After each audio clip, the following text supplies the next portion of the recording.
And unfortunately, you probably don't have access to what that $12 an hour gentleman provided them. But I could imagine something with, no light was changed. Probably just walked into the studio and started taking photos without a lighting setup or without even thinking about anything other than just point and shoot. And Correct. yeah, so this is very thoughtful. It's very artistic. You had a vision, and you may have had to talk to the client about what their vision was. You can, as we did earlier, before I hit record, I started pulling up images for Sarah and just kind of going through and starting to brainstorm. So if you're going to show up to a dojo, or you may be able to go there and see what time of day am I going to be there to shoot? What time is this class going to be? Also, start looking at all the images and get ideas. There's probably a tremendous amount of photography that has been done in every conceivable space. Like just whatever you can dream up, you can find it on Google and loads of it. So have an understanding of what you want when you go out there and have a vision. And yes, you want to make it your own. You don't have to adhere strictly to, these images that are helping to inspire you, but you want to go out with an understanding of what you want to get when you get there. Like, can you walk us through your process? Like, can you go back to that fireball shot or the initial one you Yeah. showed us? Like, Mhm. and just explain like quickly, like, how did you do it? How did you prepare for it? And what are we looking at here? So it was very, very simple actually. I bought a can of this. It was a it was spray fogger, so I didn't have to bring the fog machine in there. Um, and um I just used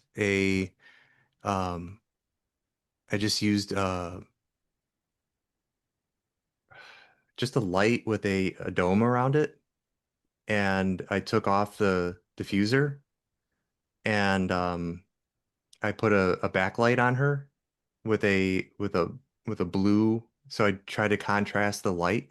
So I put a yellow light on her, or on the key light, and then I put a blue light. So I tried to contrast the lights.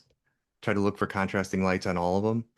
So I played a lot with the lights themselves, with the gels. So everything was trying I was trying to be as like frugal as possible with what I had. And then I went in there with Lightroom and played a lot with the vignettes. And there's I went on Instagram and I tried to find two different sports photographers and studied how they did it. And they had a lot of different um, high-end flash photography that I couldn't afford. So I tried to do it as frugal as possible, and this is how it worked. And I thought it actually looked better. Yeah, that's having a vision, understanding, and there's always this idea of just I'm going to throw money at a problem. And I love that you made such a strong point in your lecture about staying frugal.